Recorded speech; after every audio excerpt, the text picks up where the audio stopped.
Avant de commencer, il est fortement conseillé aux téléspectateurs de bien réfléchir aux informations partagées dans cette vidéo. À des fins éducatives et de divertissement uniquement, nous vous présentons le témoignage verbatim de Sean Diddy Combs lors de son procès fédéral tel que rapporté par l'Inner City Press. Imaginez une salle d'audience fédérale plongée dans un silence pesant, remplie de journalistes attentifs, alors que le shérif appelle à la barre un témoin très attendu, l'acteur légendaire Samuel L. Jackson. Ce moment marquant, d'une tension palpable, va bouleverser le cours du procès. Si vous êtes curieux d'en savoir plus sur ce témoignage explosif, abonnez-vous à notre chaîne, laissez vos commentaires et n'oubliez pas de regarder la vidéo complète pour découvrir tous les détails saisissants de cette affaire incroyable. Ne manquez pas cette analyse approfondie qui risque de changer votre vision sur cette affaire judiciaire. L'arrivée de Samuel L. Jackson au tribunal fédéral. Le silence pesant qui régnait dans la salle d'audience du tribunal fédéral fut soudainement interrompu par l'annoncement du shérif, le bourdonnement des micros et le froissement des feuilles de papier. L'intensité de la scène était palpable. Le procureur se leva, ses gestes mesurés, alors que le public se penchait en avant, attendant la prochaine grande révélation de l'affaire. Le procès de Sean Diddy Combs, accusé d'un réseau criminel de trafic sexuel et de manipulation, prenait une tournure inattendue. Mais cette fois-ci, ce n'était pas un musicien, ni un homme d'affaires influent du milieu, ni même une victime qui allait se retrouver à la barre des témoins. C'était Samuel L. Jackson, l'acteur iconique dont la réputation d'artiste talentueux n'était plus à faire. À cet instant précis, tout semblait basculer. Le tribunal était envahi par des journalistes, des témoins et des observateurs venus assister à l'une des affaires les plus médiatisées de la décennie. Les accusés, Sean Diddy Combs et Steve Harvey, étaient respectivement accusés de trafic sexuel et d'avoir créé un climat de culture toxique. Mais personne, pas même les journalistes les plus expérimentés, ne s'attendait à ce que l'acteur légendaire vienne bouleverser la dynamique du procès en exposant une vérité qui dérangerait les fondements mêmes de l'industrie du divertissement. Samuel L. Jackson, en apparence calme mais ferme, prit la parole sans fioriture, se préparant à dévoiler une chronologie explosive qui reliait l'influence d'hommes de pouvoir comme Diddy et Harvey à un réseau bien plus vaste de manipulation des jeunes femmes. Le procès, qui semblait initialement se concentrer sur le témoignage de proches et d'anciens partenaires d'affaires, allait maintenant s'articuler autour d'un acte de dénonciation de la part de celui que l'on ne considérait pas comme un acteur clé dans cette affaire. Ce n'était pas simplement un simple témoignage, mais une déclaration d'un homme qui avait observé, écouté et collecté des preuves pendant plus de 2 décennies. Samuel L. Jackson avait pris sur lui de collecter des informations confidentielles, des messages et des documents sensibles, tout en veillant à la sécurité de sa propre famille. Son objectif n'était pas de se venger, mais de protéger les générations futures des pièges tendus par des individus puissants qui se croyaient au-dessus des lois. L'acteur expliqua qu'il avait pris cette décision de devenir un archiviste silencieux après avoir promis à sa fille, Zoé, qu'il ne permettrait jamais à l'industrie de l'entertainment de l'engloutir comme elle l'avait fait avec d'autres jeunes femmes. Jackson avait ainsi mis en place une méthode de collecte d'informations comprenant des captures d'écran, des messages privés, des courriels, des vidéos et des témoignages. Il n'était plus seulement un acteur célèbre, il était devenu un gardien de l'intégrité, cherchant à documenter des comportements qu'il jugeait inacceptables afin de les exposer un jour. En 2018, alors qu'il travaillait sur un projet à Brooklyn, Jackson reçut un fichier USB de la part d'un assistant, contenant un enregistrement audio de Steve Harvey. Cet enregistrement, d'après Jackson, était un pack d'étiquettes de haut niveau dans lequel Harvey coachait Lori Harvey, sa fille, sur la manière de se comporter dans le monde des affaires et des relations avec les magnates du divertissement. L'une des phrases clés qui allait résonner dans l'esprit de Jackson et qui serait plus tard citée au tribunal, était la suivante. « Souviens-toi toujours qu'un mogul n'est jamais ton petit ami, c'est ton conseil d'administration. Un conseil paternaliste ou une manipulation subtile ?» Jackson, prudent mais déterminé, choisit de sauvegarder cette preuve pensant que, tôt ou tard, les véritables intentions de ces hommes du pouvoir se manifesteraient. Peu de temps après, un autre fichier vidéo fit surface. Cette fois-ci, un enregistrement d'une réunion privée avec Diddy. Dans cette vidéo, Lori Harvey, alors âgée de 18 ans, apparaissait en train de suivre les instructions de Diddy sur la manière dont elle devrait s'habiller en public, un comportement que Jackson qualifierait plus tard de commodification d'une jeune femme. Mais cela ne s'arrêtait pas là. Jackson décrivit également une série de messages et d'emails échangés entre Steve Harvey et Diddy, dans lesquels le premier envoyait des modèles de non-divulgation, des NDA, sous le terme partenariat de style de vie. Jackson, toujours méthodique, avait mis en évidence le modèle qui se dessinait. Une exploitation déguisée sous des termes politiquement corrects comme mentorat et partenariat professionnel. Le public déjà attentif fut choqué par l'intensité des révélations de Jackson. Même le juge Ramirez, habitué aux témoignages dramatiques, n'eut d'autre choix que de lever les sourcils en réponse à la lourdeur des accusations. L'impact de ces informations devint immédiatement palpable. Le procès ne se résumait plus à une simple affaire de trafic sexuel, mais à une démonstration d'abus de pouvoir systématique dans l'industrie du divertissement. La question qui se posait désormais n'était plus de savoir si ces actes s'étaient produits, mais bien comment un réseau de célébrités et d'influence avait permis à ce système de prospérer pendant des décennies. Les avocats de la défense, visiblement mal à l'aise, tentèrent d'attaquer le témoignage de Jackson, insinuant que celui-ci agissait par rancœur personnelle et non par souci de vérité. Brian Steele, l'avocat principal de Diddy, se lança dans une série de questions, cherchant à disqualifier Jackson en le présentant comme un acteur vengeur, lui reprochant de ne pas avoir signé avec Bad Boy Films des années auparavant. Mais Samuel L. Jackson, implacable, répondit avec une pointe d'humour, détournant l'attaque avec une aisance remarquable. « Monsieur, j'ai refusé ce caméo car le script me demandait de gifler une stagiaire de 21 ans. Il se trouve que le réalisateur a juste changé la scène pour la vraie vie. » déclara-t-il, ce qui provoqua un rire nerveux dans la salle. La stratégie de la défense semblait se dissoudre sous la véracité et la clarté des preuves que Jackson avait accumulées. Le moment qui marqua le plus le tribunal, toutefois, fut lorsque Jackson produisit un dernier élément de preuve, un enregistrement d'une conversation entre Steve Harvey et un membre senior de son équipe, dans laquelle il était fait mention de la manière dont une Lorpuff Link, probablement en référence à Lori Harvey, allait permettre d'assurer une bonne réputation à l'image publique de Harvey. Cette révélation eut l'effet d'une bombe. La galerie, silencieuse, assimilait l'ampleur de ce qui venait d'être exposé. Cette conversation, semblant d'abord banale, prenait tout son sens dans le contexte de l'exploitation systématique des jeunes femmes sous couvert de relations professionnelles et familiales. À ce moment-là, le procès était transformé. Ce n'était plus simplement un affrontement juridique entre célébrités. C'était une bataille pour exposer un système plus vaste qui utilisait les relations personnelles et les dynamiques non familiales pour dissimuler des pratiques abusives. La défense n'était plus qu'une tentative d'étouffer une vérité trop longtemps cachée. Une chronologie de la manipulation et de l'exploitation. Le témoignage de Samuel L. Jackson se poursuit, plongeant de plus en plus le tribunal dans une atmosphère tendue à mesure qu'il dévoile une chronologie minutieuse d'abus de pouvoir, de manipulation et d'exploitation systématique dans l'industrie du divertissement. À la barre, l'acteur ne se contente pas de parler de son expérience personnelle ou d'exprimer ses opinions.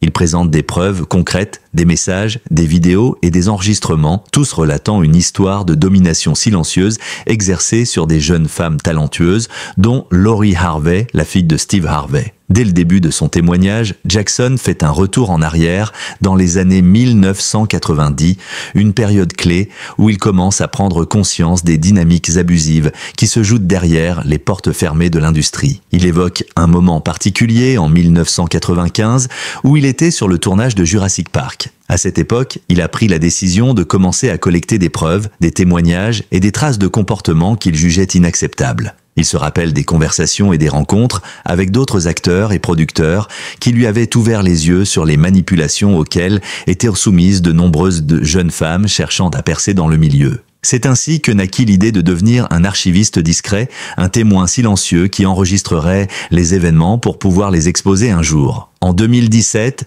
Jackson commence à rassembler des informations plus précises sur les liens entre Steve Harvey et Diddy. Lors d'un segment radio, Harvey loue publiquement Diddy comme le modèle parfait de l'entrepreneur noir. Ce moment est fondamental selon Jackson car il marque le début de ce qu'il appelle la phase de co-branding dans la manipulation des jeunes femmes. Cette phase consiste à établir des liens publics entre des célébrités influentes et des jeunes talents, les présentant comme des partenaires tout en les préparant à des attentes implicites, voire explicites, qui vont au-delà de la simple collaboration professionnelle. 6 semaines après ce discours, Jackson remarque que Lori Harvey, la fille de Steve, voit son emploi du temps de mannequin annulé de manière suspecte, juste pour qu'elle puisse passer du temps avec l'équipe de Bad Boy Entertainment à Los Angeles. Il note ce changement comme une étape clé dans le processus d'exploitation des jeunes femmes, où l'admiration publique se transforme en relation de plus en plus exclusive.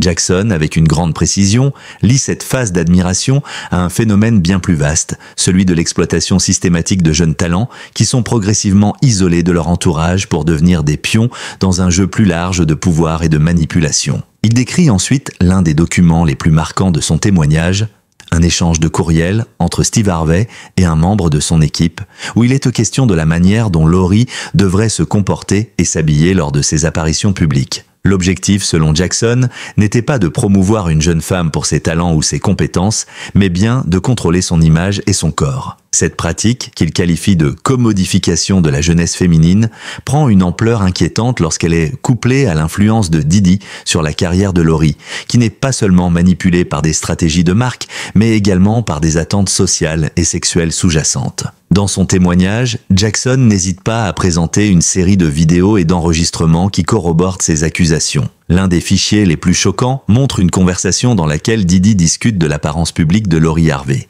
la qualifiant de « retenue », un terme qu'il utilise pour désigner une femme dont l'image est soigneusement façonnée pour être à la fois désirable et contrôlée. Ce terme, en apparence innocent, revêt un sens beaucoup plus sinistre dans le contexte du procès. Jackson fait une pause dans son témoignage pour permettre à la cour de comprendre pleinement la portée de cette manipulation qui transforme des jeunes femmes en objets de consommation publique, des trophées destinés à satisfaire les besoins d'hommes influents. Il enchaîne avec une analyse plus détaillée de la manière dont ce processus de manipulation est inscrit dans une structure bien plus grande. En 2006, Steve Harvey rencontre Marjorie Harvey, une ancienne complice du monde criminel selon les dires de Jackson.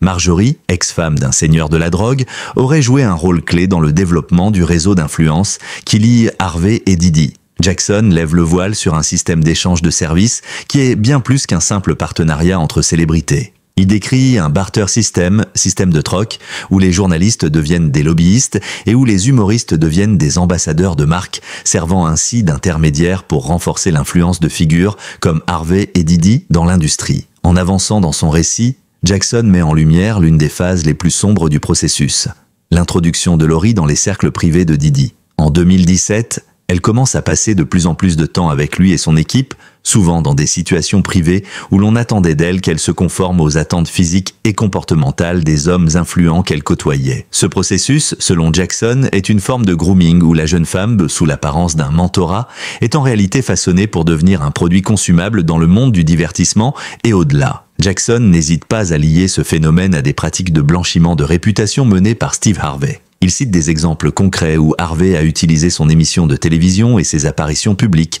pour légitimer des hommes comme Diddy, en les présentant comme des philanthropes et des figures de succès malgré leur comportement souvent répréhensible. En 2013, par exemple, Harvey interviewe Diddy lors d'un épisode de son émission, à peine quelques jours après que des images de Diddy aient été publiées, le montrant en train de jeter un kettlebell à un entraîneur de UCLA, un incident qui aurait pu ruiner la réputation de Diddy. Cependant, grâce à l'image bienveillante et familiale de Steve Harvey, Diddy réussit à se redorer le blason. La question de l'exploitation devient de plus en plus pressante alors que Jackson décrit comment, en 2020, un message de Noël envoyé par Diddy à Steve et Marjorie Harvey les félicitait pour leur partenariat en soulignant que la famille est la véritable alchimie de marque. Cette phrase, qui pourrait sembler anodine à première vue, est en réalité une métaphore du processus de marchandisation de la famille et des relations humaines où les valeurs traditionnelles sont subverties au profit du profit et du contrôle. À ce moment, le tribunal semble absorbé par le poids de l'information. Les jurés, qui avaient de peut-être commencé à voir ce procès comme une simple affaire de trafic sexuel et de manipulation, commencent à comprendre que ce que Jackson dévoile est bien plus qu'un scandale personnel. Il s'agit d'une stratégie bien rodée qui a été mise en place sur plusieurs décennies pour exploiter des femmes jeunes et influentes, les transformant en des outils au service d'une élite de célébrités et de producteurs. Le témoignage de Jackson prend alors une nouvelle tournure. Il explique que le système qu'il décrit est bien plus qu'une série de comportements isolés. Il s'agit d'une structure organisée, soutenue par des personnalités influentes et renforcée par des ressources financières et des liens industriels. Ce système, selon lui, permet de maintenir un pouvoir quasi absolu dans l'industrie du divertissement, où la manipulation des jeunes talents, qu'ils soient hommes ou femmes, est une pratique courante et systématique. Le procès prend désormais la forme d'une bataille pour exposer ce système, et non plus uniquement pour juger les actions individuelles de Diddy et Harvey. Jackson termine son intervention en soulignant l'importance de dévoiler ces pratiques, non seulement pour les victimes passées, mais aussi pour protéger les futures générations de jeunes artistes et talents. Si nous ne brisons pas ce silence, si nous ne dénonçons pas ces comportements, alors rien ne changera jamais, déclare-t-il avant de quitter la barre.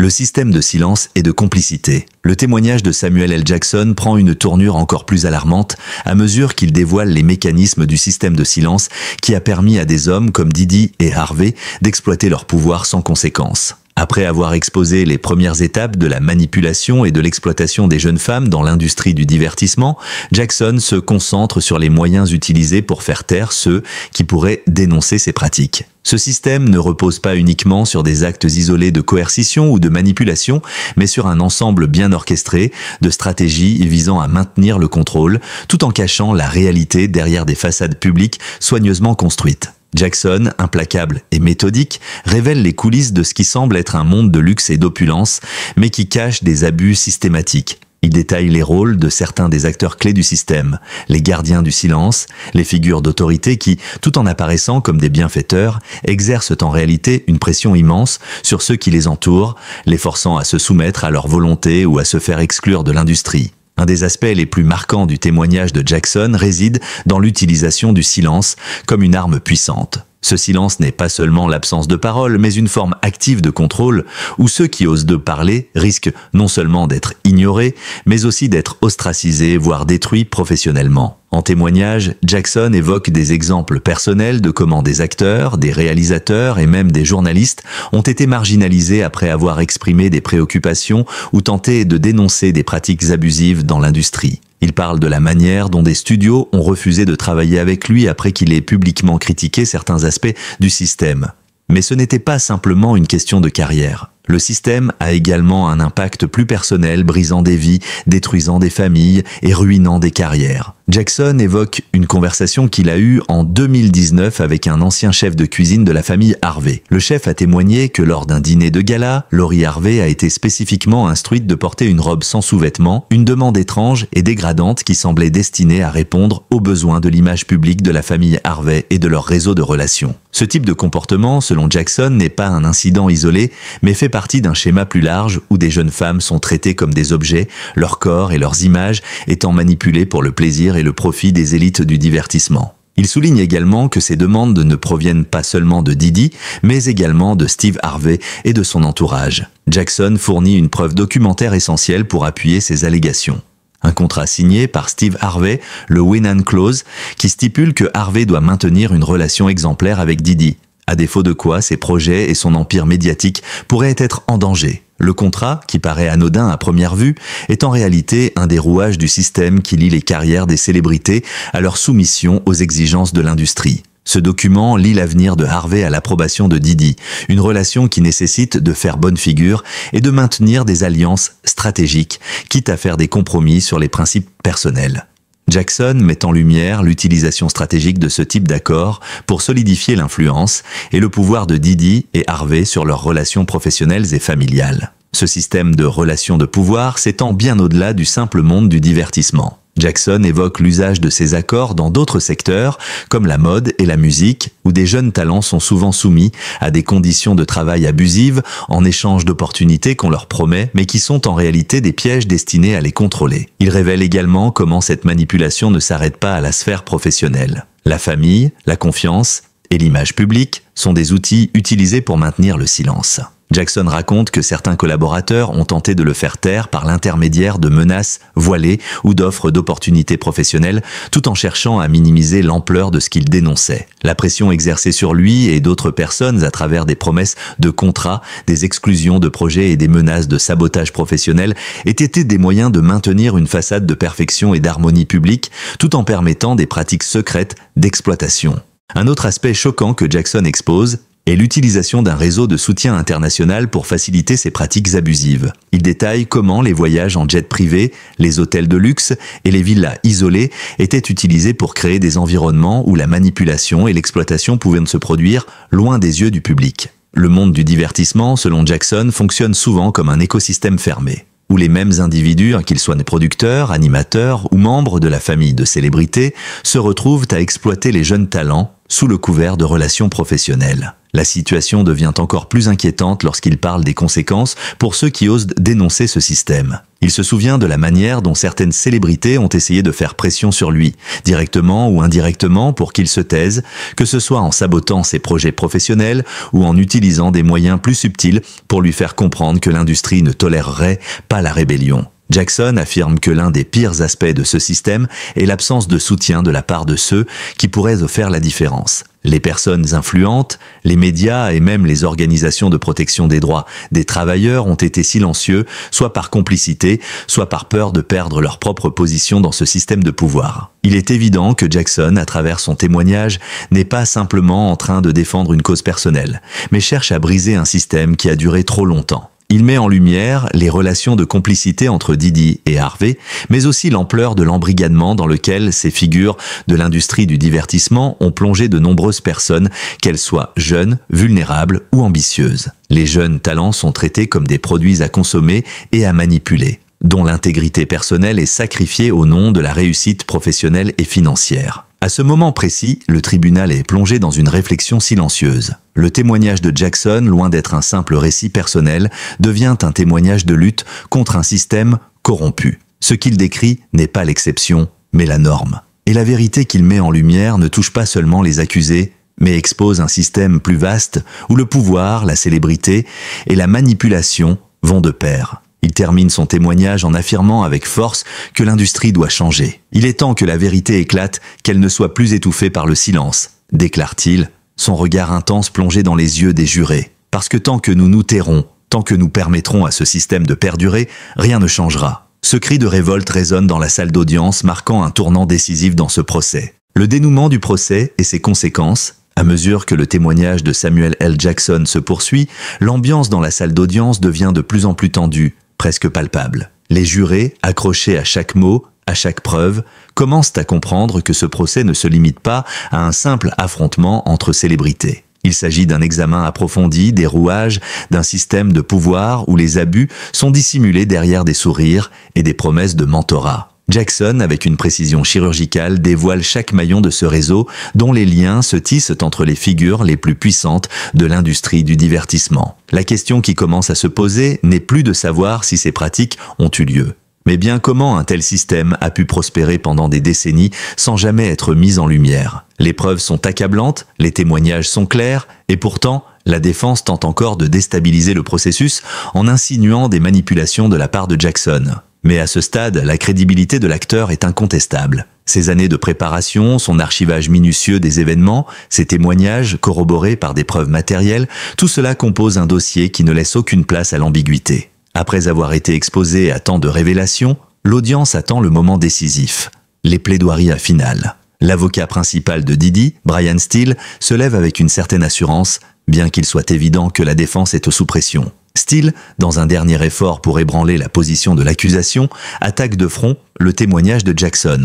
Il commence par tenter de discréditer l'acteur, le qualifiant de simple acteur, cherchant à jouer un rôle, à manipuler la situation à son avantage. L'attaque est directe, violente même. Mais Samuel L. Jackson, inébranlable, réplique d'un ton calme mais déterminé « Il n'y a pas de répétition dans un tribunal fédéral. Tout ce que j'ai dit est la vérité. » Cette réplique, d'une simplicité apparente mais d'une puissance indéniable, clôt toute tentative de la défense de transformer le témoignage en une question de scénarisation ou de manipulation. Jackson rappelle que ce qu'il expose n'est pas un fantasme hollywoodien, mais la réalité crue d'un système qui a détruit des vies et exploité des personnes sous prétexte de relations professionnelles. À ce moment, l'atmosphère dans la salle est électrique. Le public, silencieux jusque-là, semble ressentir une prise de conscience collective. Le témoignage de Jackson ne touche pas seulement les accusés, il touche l'ensemble de l'industrie. C'est une dénonciation publique des abus de pouvoir dans le monde du divertissement. Une industrie qui, pendant trop longtemps, a préféré fermer les yeux sur les abus au nom du profit et de la célébrité. L'avocat de Diddy essaie de revenir sur le point des accusations non corroborées. Mais chaque nouvelle preuve présentée par l'accusation semble enterrer un peu plus les arguments de la défense. Jackson produit une dernière pièce à conviction, une conversation interceptée entre Diddy et Steve Harvey datant de 2003. Dans cet enregistrement, Diddy et Harvey discutent librement de leur manipulation, notamment en ce qui concerne Lori Harvey et d'autres jeunes femmes qu'ils décrivent de manière dégradante comme des acquis ou des ressources. L'enregistrement, datant d'un dîner dans un restaurant privé de Midtown, est choquant non seulement pour les propos tenus, mais aussi pour l'absence totale de remords des accusés. À ce moment précis, il devient impossible pour la défense de prétendre que ce témoignage est basé sur des rumeurs ou des manipulations. Le procès, qui semblait au départ être une simple affaire de trafic sexuel et d'intimidation, se transforme peu à peu en une lutte pour dénoncer un système entier de complicité et de manipulation au sein d'une industrie qui a permis à des pratiques abusives de prospérer sans jamais être remises en question. Samuel L. Jackson, a brisé le silence, un silence qui durait depuis trop longtemps. Le public prend conscience de l'ampleur du problème, mais plus important encore, la communauté hollywoodienne elle-même commence à réaliser que ce procès pourrait marquer un tournant dans la manière dont les abus de pouvoir seront désormais traités. Le procureur, dans ses plaidoiries finales, fait appel à la responsabilité collective du jury. Ce que vous avez entendu ici, ce n'est pas juste un cas individuel. C'est le reflet d'un système où la vérité est écrasée sous le poids du pouvoir et de la célébrité. Ce système ne doit plus exister. Aujourd'hui, vous avez l'opportunité de rétablir la justice, de mettre fin à l'impunité des puissants et de montrer que l'industrie du divertissement ne peut plus être un terrain de chasse pour les prédateurs. Alors que les jurés se retirent pour délibérer, le tribunal reste suspendu dans l'attente du verdict. Les journalistes présents dans la salle ainsi que le public à l'extérieur sont dans une fébrilité palpable. Le procès a été long, complexe et émotionnellement intense, mais il a aussi été un miroir tendu à une industrie qui, sous son glamour et ses paillettes, a caché des abus dévastateurs. Le verdict tombe quelques jours plus tard, et il est clair que ce n'est pas seulement Diddy et Harvey qui ont été jugés, mais toute une industrie qui a permis à des pratiques inacceptables de se perpétuer. Le jugement est historique non seulement pour les condamnations qui en résultent, mais aussi pour le message qu'il envoie. Il est temps de briser le silence, de protéger les jeunes talents et de mettre fin à l'exploitation qui se cache derrière les portes closes des studios et des bureaux de production. Ce procès a révélé que la véritable puissance d'une célébrité ne réside pas dans l'influence qu'elle exerce sur les autres, mais dans sa capacité à se tenir responsable de ses actions. Et bien que les accusés aient tenté de se défendre avec leur pouvoir et leur argent, ils ont été confrontés à une vérité que l'industrie du divertissement ne pourra plus ignorer. Le procès de Sean Diddy Combs et Steve Harvey n'est pas qu'un simple chapitre judiciaire, c'est une révolution dans la manière dont la société considère l'abus de pouvoir dans le monde du divertissement. Les actions de Samuel L. Jackson, courageux dans sa quête de justice, ont ouvert une brèche dans ce système, offrant une lueur d'espoir pour les générations futures d'artistes qui, espérons-le, ne seront plus jamais victimes de l'exploitation systématique que ce procès a mise à jour. Merci d'avoir regardé cette vidéo jusqu'à la fin. Si vous n'êtes pas encore abonné à la chaîne, c'est le moment de le faire. Abonnez-vous maintenant pour ne pas manquer la prochaine vidéo passionnante que nous avons en préparation. Chaque abonnement est une véritable motivation pour moi à continuer de produire du contenu de qualité pour vous. Votre soutien est précieux et me pousse à aller toujours plus loin dans l'analyse et la présentation des sujets les plus fascinants. N'oubliez pas de laisser vos commentaires ci-dessous, partagez cette vidéo avec vos amis et faites passer le mot. Ensemble, nous continuons à grandir. Merci encore et à très bientôt pour de nouvelles vidéos.